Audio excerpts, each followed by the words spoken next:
Hello नमस्कार friends, हमारे channel में आपका स्वागत। हम आपको बहुत ही महत्वपूर्ण जानकारी देने वाले हैं अतिथि शिक्षकों के अनुबंध के संबंध में। ठीक है फ्रेंड्स, तो अतिथि शिक्षकों का अनुबंध लागू होगा कि नहीं होगा, इसके संबंध में पूरी विस्तार से जानकारी दी जा रही है।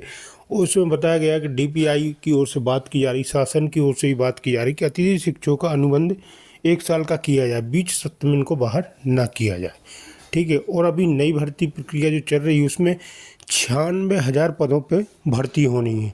अभी 40,000 पद और रह गए हैं जिस पे भर्ती प्रक्रिया चल रही है। तो अतिथि शिक्षकों की सभी समस्याओं का समाधान किया गया है और किया जा रहा है डीपीआई की ओर से। अभी शॉर्ट टर्म वालों का किया गया है, ठीक है, और स्कोर कार्ड में अंक अपडेट नहीं थे वो भी किए गए हैं। और भी जो समस्या आ रही थी उसका सभी का अपडेट किया जा रहा है, पोर्टल अपडेट किए जा रहे हैं, रिक्त पद अपडेट किए जा रहे हैं ताकि अतिथि शिक्षकों की नियुक्ति हो सके। ठीक है फ्रेंड, और डीपीआई ने आदेश जारी किया है कि अतिथि शिक्षकों की सभी की नियुक्ति की जाएगी। और शासन की ओर से भी आदेश जारी किया गया है कि अनुबंध के ऊपर कार्य चल रहा है, जल्दी लागू। तो वीडियो में बने रहें। क्या कहना है रविकांत गुप्ता जी का। वीडियो अच्छा लगे तो लाइक करें और चैनल को सब्सक्राइब जरूर करें अपडेट पार। निरंतर बनी हुई है, समस्याएं सॉल्व होने का नाम नहीं ले रही है। और उम्मीद है कि धीरे धीरे सभी समस्याएं सॉल्व भी हो रही हैं। आज शॉर्ट टर्म के लिए सॉफ्टवेयर तैयार कर दिया गया है और जल्दी संकुल प्रचारों के आईडी में सभी जितने भी शॉर्ट टर्म के संबंध में नियम होते हैं, जितने भी जीपी पदों पर शॉर्ट टर्म का वो रहता है, उन पदों पर शॉर्ट टर्म की ज्वाइनिंग शुरू हो जाएगी। लेकिन ज्वाइनिंग उन्हीं की होगी जो रियल में शॉर्ट टर्म का व्यक्ति है। जो पद शॉर्ट टर्म के हैं उसके लिए डीडीओ लॉगिन से और रिक्वेस्ट करेंगे। उसके लिए प्रूफ होना चाहिए कि आपका पद क्लियर शॉर्ट टर्म का ही है। ऐसा नहीं है कि आप किसी को उठा के डाल दो और उसे मान लिया जाएगा। अब जो शॉर्ट टर्म के लिए रिक्वेस्ट होगी उसमें स्पष्ट तौर पे ये कहा रहेगा कि जो व्यक्ति गया है छुट्टी में किस लिए गया है उसके आदेश भी लगाने पड़ेंगे। मतलब कुल मिलाकर के एक फेयर भर्ती होगी। तो शॉर्ट टर्म की जो नियुक्ति है आफ्टर दीपावली लगभग सबकी हो जाएगी। बहुत दिन से परेशान थे शॉर्ट टर्म वाले बेचारे, और कम से कम आज उनका सॉफ्टवेयर तैयार हो गया है। तो उम्मीद है कि जल्दी उन लोगों की ज्वाइनिंग भी शुरू हो जाएगी। आज बहुत सारे लोग ऐसे भी हैं जिनको स्कूल अलॉटमेंट हो गए थे, लेकिन वहां पे पद ना होने के कारण, छात्र संख्या कम होने के कारण उनके स्कूलों को रिजेक्ट कर दिया गया है। लेकिन ऐसे भी प्रकरण देखने को मिल रहे हैं कि जहां पे पद रिक्त है और बच्चे भी काफी हैं, पर प्रचार मनमानी तरीके से उन्हें बाहर कर रहे हैं। आज लगभग 3 से 4 प्रचारकों को मैंने खुद फोन किया। उतने लोगों को डीपीआई से हमने आज फोन भी करवाया और ये कहा गया उनको कि आप इनकी अगर आवश्यकता है वहां गेस्ट की, अगर पद है, बच्चे हैं, तो आप ज्वाइनिंग करवाइए। तो ऐसे जगह जहां पे बच्चे उपलब्ध हैं, पद उपलब्ध है, तो कोई प्रचार आपको रखने से मना नहीं कर सकता। हाँ, अगर छात्र संख्या नहीं है, टीचर पहले से कार्यरत है, तो जरूर उसमें स्कूल अलॉटमेंट दूसरा होगा। जो भी लोग ट्रांसफर और प्रमोशन से बाहर हुए हैं उनको चॉइस फिलिंग का मौका मिलेगा। आज ये कंफर्म हो गया है। जल्दी चॉइस फिलिंग के लिए ऑप्शन पोर्टल में खोल दिया जाएगा और आप लोग जहां पे पद रिक्त रहेगा, जो नियुक्ति के बाद जो पद बचेंगे उन पदों पर सभी को चॉइस फिलिंग करने का मौका मिलेगा। सभी लोग, जितने भी लोग हैं जो ट्रांसफर प्रमोशन नई भर्ती से बाहर हुए हैं, वो लोग सभी अपना अपना स्कूलों से मानदेय भुगतान करवा करके स्कूल से रिलीव हो जाएं, जिससे वो आगामी चॉइस फिलिंग में भाग ले सके। उम्मीद है कि जल्दी सबको कुछ ना कुछ अच्छा लाभ मिलेगा। साथ में डीपीआई से आज ये कंफर्म हुआ है कि 91,000 कुछ पदों पर अतिथि शिक्षकों की भर्ती होनी थी, जिसमें लगभग 58,000 अतिथि शिक्षक लोग नियुक्त हो चुके हैं, जिसमें 10,000 लोग बाहर हो गए और अभी भी 40,000 पदों पर नियुक्ति प्रक्रिया चालू है और उन पदों पर भी नियुक्ति होगी। जो शिक्षा मंत्री जी बयान देते हैं कि पद कहाँ खाली है, तो आज मैं ऑन रिकॉर्ड बात कर रहा हूं, जो आज डीपीआई से मैंने आरटीआई निकलवाया है, कि अगर वर्ग 1 की भर्ती को छोड़ दिया जाए, जो वर्ग 1 की लगभग 3,500 पदों पर भर्ती हुई है, उन पदों को छोड़ दिया जाए तो लगभग 86,000 कुछ 100 पद, 86,500 पदों पर अतिथि शिक्षकों की भर्ती होना है, जिसके लिए वित्त विभाग ने उनको अनुमति प्रदान कर दी है कि इनको आप इतने पदों पर आप गेस्ट की भर्ती कर सकते हैं। तो लगभग 86,000 पद एजुकेशन विभाग में अभी भी खाली है। लगभग 3,500 पदों पर शॉर्ट टर्म की वैकेंसी पे नियुक्ति होनी है, यानी कुल मिलाकर के 90,000 लोग गेस्ट के रूप में एजुकेशन विभाग में काम करेंगे और लगभग 35,000 के आसपास ट्राइबल विभाग में काम करेंगे। मतलब कि 1,25,000 अतिथि शिक्षक स्कूलों में कार्यरत रहेंगे इस सत्र में। कितनी बड़ी संख्या है जो शिक्षा मंत्री जी बोल देते हैं बड़ाक से, पद कहाँ खाली है। मध्य प्रदेश से बेरोजगारी केवल 1% बची है। जो हम घूम रहे हैं 20-20 लाख लोग जो गेस्ट के लिए मर रहे हैं, वो बेरोजगार नहीं है। मध्य प्रदेश सरकार अपनी वाहवाही करवाती है मीडिया में, लेकिन मीडिया वालों से भी हम अनुरोध कर चुके हैं इस संबंध में कि ऐसे खबर आप लोग मत दिया करिए कि मध्य प्रदेश में बेरोजगारी खत्म हो गई है। लगभग 12 लाख लोग तो ऐसे हैं जो डीएड बीएड करके घूम रहे हैं, और लगभग इससे 3 गुना ज्यादा लोग ऐसे हैं जो नॉन डीएड बीएड है और अन्य विभाग की तैयारी कर रहे हैं। 10 अंक अनुभव के लिए भी आप लोग परेशान हैं। हमारा पहले भी प्रयास था, आज भी प्रयास है, और जो बात मैं लगातार कर रहा था, आज आखिर जो लोग हमारा विरोध कर रहे थे कि 10 अंक नहीं मिलने चाहिए, आज वो भी उसी की बात करने पे आ गए। वो खुद बोल रहे हैं कि नहीं भाई 10 अंक मिलने चाहिए, हम भी मिलकर आपके साथ बात करेंगे। अगर शायद पहले आरोप प्रत्यारोप के चक्कर में, श्रेय के चक्कर में विरोध ना किया होता तो आज हमारे जो साथी बाहर हो गए, जिन लोगों को 10 अंक मिलने से लाभ मिलता, शायद वो बाहर ना होते। आज वही बीएमएस के लोग खुद फोन लगा रहे, भैया गलती हो गई, हम बिल्कुल तैयार हैं, आप चलिए, अब कहाँ चलना है। अब पछताए हुए कि आज चिड़िया चुग गई खेत वाला हाल हो गया है, क्योंकि पदों पर नियुक्तियां हो गई, नए लोग लग गए। अब तुम 10 अंक मिल भी जाएंगे तो क्या कर लोगे। और जब उस चीज के लिए मैं लगातार लड़ रहा था तो यही लोग आके विरोध कर रहे थे, नहीं टेट का नंबर इतना मिलना चाहिए, 10 नंबर नहीं मिलना चाहिए, अनुभव के अंक नहीं मिलने चाहिए।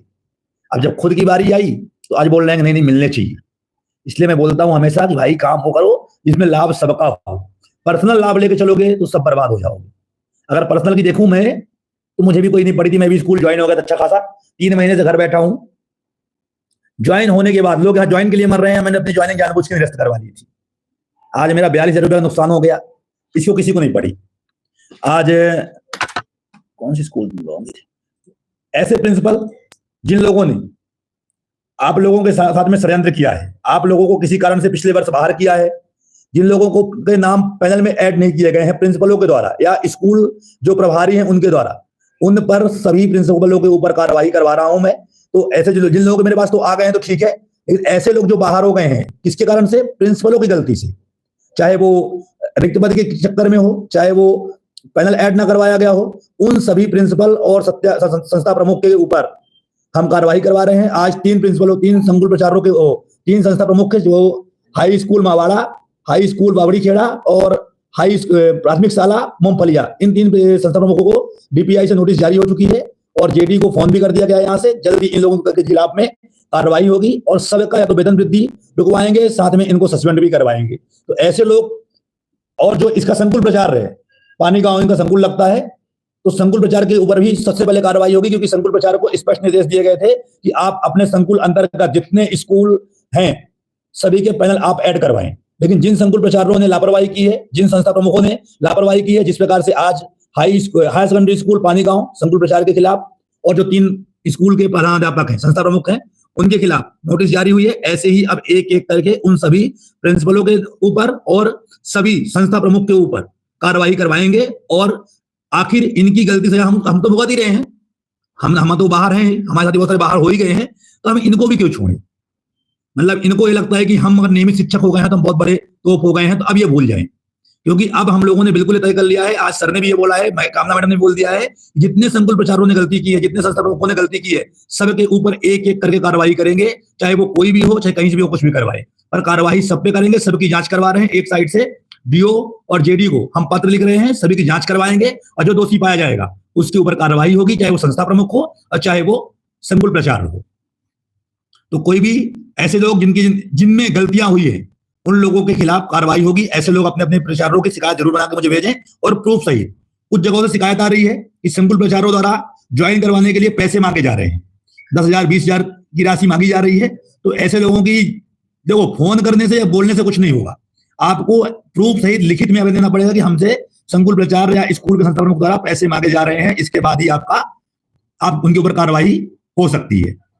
स्कोर कार्ड में अनुभव के अंक हम प्रयासरत हैं कि जल्द से जल्द, जितना जल्दी हो सके, उम्मीद है कि इस हफ्ते के अंदर अंदर आपके स्कोर कार्ड में अनुभव के अंक ऐड हो जाएं। लगातार मैं इसके लिए प्रयास पहले भी कर रहा था, आज भी कर रहा हूं, और ऊपर वाले की कृपा से, आप सबके सहयोग से, जिन कामों के पीछे मैं पड़ा हूं, 100% तो नहीं कह सकता, पर 70% उन कामों को मैंने करवा लिया, चाहे वो 30% के लिए हो, चाहे वो शॉर्ट टर्म का हो या समस्याओं के लिए हो। हाँ, जो चीजें मेरे हाथ में नहीं है या जो चीजें अधिकारियों के हाथ में नहीं है, उन चीजों को छोड़ करके। नोट रिकॉर्ड फाउंड नहीं कि आपको स्कूल अलॉट नहीं हुई है। आज आयुक्त मैडम ने एक बात और कही है कि अनुबंध के लिए मैंने उनसे चर्चा की कि भाई हमारे साथी लोग बाहर हो रहे हैं, आपने मीटिंग में कहा था कि अनुबंध का आदेश करवाएंगे और शिक्षा मंत्री जिसे भी आपके साथ सामने शिक्षा मंत्री जी ने बोला था कि हमने वित्त विभाग को लिखा है, और आपने वित्त विभाग से जो चूंकि कल 86,000 कुछ पदों के लिए आज राशि की मांग की गई है, तो उसमें अनुबंध को भी जोड़ दिया जाए कि शिक्षा मंत्री कहे अनुसार कि जो लोग जो इस साल लग गए हैं उनको 1 साल तक बाहर नहीं करेंगे। तो आज पहली बार थोड़ा सा कुछ पॉजिटिव रही है आयुक्त मैडम। उनका कहना यह है कि हम इस संबंध में अपने उच्च अधिकारियों से बात कर रहे हैं और प्रयास करेंगे कि शिक्षा मंत्री जी इस पर विचार करें। और आप चूंकि सरकारी स्कूलों का संचालन आप लोग कर रहे हैं, तारीफ तो सब करते हैं, चाहे वो आयुक्त हो, चाहे प्रमुख सचिव हो, चाहे वो शिक्षा मंत्री हो, सिर्फ तारीफ ही करते हैं, बाकी कुछ करके नहीं देते। और उन्होंने आज कहा है पहली बार कि हम लिख रहे हैं पत्र, शिक्षा मंत्री से इस संबंध में चर्चा भी करेंगे, और कब करेंगे ये अभी हम कह नहीं सकते। उम्मीद है कि जल्द से जल्द आप लोगों की ज्वाइनिंग अनुबंध के आदेश मिल जाए, जिससे जो लोग बाहर हुए हैं उनको राहत मिल जाए, क्योंकि आने वाले समय पर बहुत सारे ट्रांसफर भी होने वाले हैं। बहुत सारे लोग, जिन लोगों ने मुझे आवेदन दिए थे कि विगत सत्र में तैयार पैनल में मेरिट सूची में आप नहीं है, या संकुल प्रचार के द्वारा आपका मेरिट सूची ऐड नहीं करवाया गया था, उन लोगों के कार्य भी हो गए हैं। वो लोग अपनी आईडी में चेक कर लें और शायद उनकी ज्वाइनिंग भी हो सकती है। तो आप जिन लोगों ने आवेदन दिया था वो लोग चेक करते रहेंगे, बहुत सारे कार्य आज करवाए गए हैं। इस समय तो मैं खुद अपने सामने बैठ के काम करवाता हूँ, और डीपीआई में जो लोग आते भी हैं उनकी समस्या भी सुनने का काम मुझे ही मिल गया है। शॉर्ट टर्म वाले बहुत परेशान मत हो, शॉर्ट टर्म के लिए ज्वाइनिंग हम जल्द करवा रहे हैं। हमने आज शॉर्ट टर्म का जो सॉफ्टवेयर तैयार हो चुका है, जल्दी आपके वीडियो लॉगिन पर समस्त जो भी शॉर्ट टर्म के पद हैं वो खुल जाएंगे। उसके लिए आप लोग परेशान नहीं होइए। लेकिन ये तो कंफर्म है कि सभी संकुल प्रचारकों के ऊपर कार्रवाई करवाएंगे। जितने लोगों ने गलती की है, जिन लोगों ने जानबूझ के आपके रिक्वेस्ट को रिजेक्ट किया है, उनके ऊपर भी कार्रवाई होगी। और जितने लोगों ने मतलब किसी प्रकार से अगर शिक्षकों का नुकसान हुआ है, वो लोगों के ऊपर भी कार्रवाई होगी। आपका जो पुराना मानदेय भुगतान, जिनका पिछले वर्ष का मानदेय भुगतान नहीं हुआ है, जुलाई, जनवरी, फरवरी, मार्च, अप्रैल का, उसके लिए कल या परसों तक में बजट जारी हो जाएगा। उन लोगों का मानदेय भुगतान अलग से होगा, और उनका अलग से मानदेय भुगतान के लिए बजट भी जारी हो रहा है।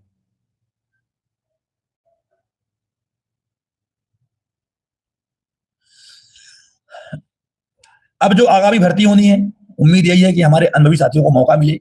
अब इससे ज्यादा हम लोग कुछ नहीं कर सकते। देखो, मेरा काम है प्रयास करना। हमने कहा ना कि दिन भर में 100 गालियां और उतनी लोगों की सराहना, दुआ मिलती रहती है। और जो गालियां भी है, मुझे पता है कि लोग क्यों देते हैं, क्योंकि लोग मानसिक रूप से परेशान हैं, और कुछ तो प्रताड़ित हैं और कुछ तो साले मूर्ख हैं। उनको कुछ ना तो कभी समझा सकते हैं और ना समझे हैं, ना कभी समझ सकते हैं। और जो आज बाहर हो रहे हो, अभी भी याद रखना, संगठन आपके लिए हर प्रकार से कार्य कर रहा है। मैं अन्य की नहीं जानता, मैं पर्सनल बात कर रहा हूं कि मेरा प्रयास यही है कि कोई दूसरा बाहर ना हो, कोई साथी बाहर ना हो। तो आप लोग भी संगठन के लिए तत्पर रहिए। आगामी समय में जल्दी हम सुप्रीम कोर्ट के रुख कर रहे हैं। जो हमारा केस लगा हुआ है, उस केस को हम आगे बढ़ा रहे हैं। आप लोग भी उसमें जुड़िए। और चूंकि आने वाले समय पे हमारे पदों पर लगातार लोगों की निगाहें बनी हुई है, अगर चाहते हो कि भविष्य सुरक्षित हो, सरकार तो सुन नहीं रही है, तो प्रयास हम लोग करेंगे कि अब सुप्रीम कोर्ट से ही कुछ लाभ मिले, क्योंकि अब भर्ती वाली समस्याएं लगभग सॉल्व हो चुकी हैं। तो जो सुप्रीम कोर्ट का केस हमारा रुका हुआ था, उसको करवाएंगे, और जिससे आगामी वर्ष से हम लोगों को नुकसान ना हो और हमारा पद स्थायी तो हो ही जाए। बाकी जो समस्याएं हैं आप लोग व्हाट्सएप करते रहिए। मैं फोन नहीं उठा पा रहा हूँ, जितना हो सकता है उठाता हूँ। और एक बात, कल से मैंने स्कूल ज्वाइन कर लिया भाई, तो कम से कम स्कूल टाइमिंग में कॉल ना करें। 10 से 2 तो बिल्कुल कॉल ना करें, मतलब 10 से नहीं, 10:30 से 2 बजे तक, या 11 से 2 बजे तक स्कूल रहूंगा। इसके बाद डीपीआई या अन्य जगह जाऊंगा। तो आप लोग सुबह 9 से 10 के बीच में और शाम को 5 से 7 के बीच में, या 7 से 9 के बीच में ही कॉल करें। उसके अलावा आप लोग कॉल ना करें। तभी कुछ अच्छा हो सकता है, हमारे लिए भी अच्छा रहेगा, आप लोगों के लिए भी अच्छा रहेगा। कुछ मैं बोल तो नहीं रहा हूँ बोलने के लिए, सब तो बोल दिया तुमने, शॉर्ट टर्म का बोल दिया ना। और उम्मीद है कि भविष्य जल्द सुरक्षित होगा, जो भी है। धन्यवाद सभी लोगों का इंतजार करने के लिए। जिसकी जो समस्याएं हैं, आप अपने आवेदन प्रिंट प्रोफाइल के साथ साथ भेज देंगे, आपकी समस्या का समाधान करवा दिया जाएगा। स्कूल नॉट फाउंड का मतलब है कि आपको स्कूल अलॉटमेंट नहीं हुई है। और एक अनुरोध और आप लोगों से है कि भैया डीपीआई आते हो, कम से कम आवेदन का प्रारूप सही ढंग से लेके आओ। सही पन्ने में देखता हूं कि फटे हुए पन्ने में लेके आवेदन लेके पहुंच जाते हैं। कम से कम अधिकारी सुन रहा है, यही बड़ी बात है आपकी बात। लोग लिखते हैं सर हम सहयोग राशि 5,000 रुपए आपको देंगे, ये सब गलत बातें होती हैं। सहयोग करना है संगठन को करो, उनको जरूरत नहीं है आपके सहयोग की, वो अच्छा खासा कमा रहे हैं।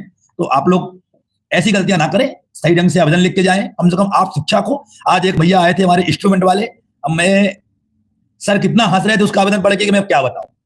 आप लोग आवेदन लेके जाते हो, समस्या क्या रहती है, लिख के क्या लेके जाते हो। तो इसलिए समस्याएं वो लिख के जाओ जो हैं, और सही पेज में हो सके तो भाई 10-15 रुपए में टाइप हो जाता है, 20 रुपए में टाइप नहीं कर सकते तो एक सारा पेज ले लो और उसको हाथ से बढ़िया साफ साफ लिख लो।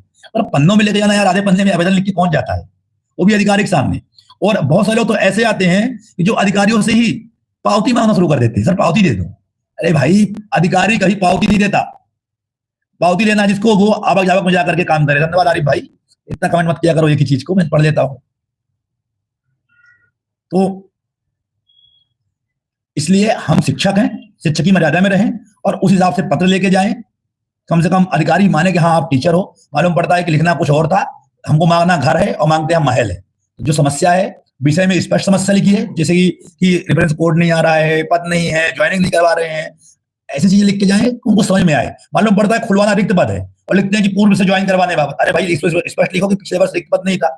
ऐसे बहुत सारे आवेदन होते हैं, क्योंकि अधिकारी केवल आपका और विषय और क्या चाहते हैं यही देखता है। इसलिए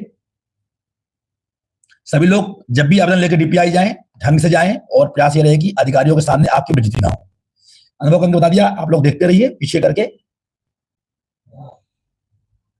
और सुप्रीम कोर्ट के लिए जितने लोग भी तैयार हो रहे हैं, जल्दी हम इसके लिए आप लोगों से संपर्क करेंगे। आप लोग सुप्रीम कोर्ट के लिए आगे आइए और जितने अधिक संख्या में लोग आएंगे उतनी अच्छी हमारी विजय होगी। आप समझ गए ना, जो मैं बोलता हूं वही होता है। मैंने पिछले वर्ष कहा था कि डिप्टी चक्कर में मत पड़ो, हाई कोर्ट से कुछ नहीं होना। हुआ वही जो मैंने कहा था। और आगे भी ध्यान रखना, क्योंकि मेरी आज झूठ बोलने की नहीं है। मैं अगर चाहूं तो मैं भी लिखूं कि आपका नियमितीकरण हो गया, ये होने वाला है, पर नहीं, जो चीजें एक्चुअल होती है मैं वही बोलता हूं। इसीलिए लोग भरोसा करते हैं और काम करके देता हूं। मेरा प्रयास रहता है कि लेट हो, पर जो लोग मेरे पर भरोसा किए हुए हैं उनका मैं काम जरूर करवाता हूं। जो लैब वाले जिनकी ज्वाइनिंग नहीं हो पाई है, लगभग लोग या ज्वाइनिंग हो गई है, लगभग लोग आज मैंने करवा दिया था। जिनकी नहीं हो पाई है वो लोग आवेदन बना के भेज दें। जिनकी समस्याएं हैं वो बना के भेज दें, और लैब की नहीं, और बहुत सारे अनुभव की दिक्कतें हो रही हैं। किसी का स्कोर में अनुभव ने पढ़ाया वर्ग 2 में है, अनुभव में वर्ग 3 आ गया है या 1 आ गया है। इस समस्या को मैंने रखा है। उन्होंने बोला कि ऐसे लोगों के पूरे आवेदन में, उसके लिए अलग से वीडियो डालूंगा, मुझे टाइम ही नहीं मिल पा रहा डालने के लिए, मैं बना के मैं रखा हुआ हूँ। क्योंकि अनुभव में बहुत समस्याएं हैं, तो अनुभव वालों के लिए मैं जल्दी काम करने वाला हूँ। चाहे वो आपके ट्राइबल विभाग का हो, चाहे वो आपके एजुकेशन का हो, दोनों का ही अनुभव के अंक करवाएं, क्योंकि अगले वर्ष तक में आपके को अनुभव का लाभ मिलेगा। और अगले वर्ष से आप लोगों का, जैसे जो बाहर हो रहे हैं बेचारे, उनको अनुभव के द्वारा ही अंदर हो पाए। जिससे धन्यवाद। जिसकी जो समस्या है भैया लिख के भेज दो, कमेंट करने का कोई मतलब नहीं है, क्योंकि बिना आवेदन के कोई भी कार्य नहीं होता। जिसकी जो भी समस्याएं हैं वो करते रहो। 25 अंक तो भैया सपने में देखो, अब वो कभी नहीं जुड़े थे, अब नहीं जुड़ सकते, है ना। और इसको हटवा दिया तो हट गए, क्योंकि वो गलत तरीके से मिले थे। अब जो मिल रहे हैं लगभग लोगों को सही ढंग से मिल रहे हैं। बस अभी थोड़ा नियम बनवाना है कि कितने दिन वालों को 4 अंक मिले हैं, तो उन्हीं को 10 अंक करवा देंगे।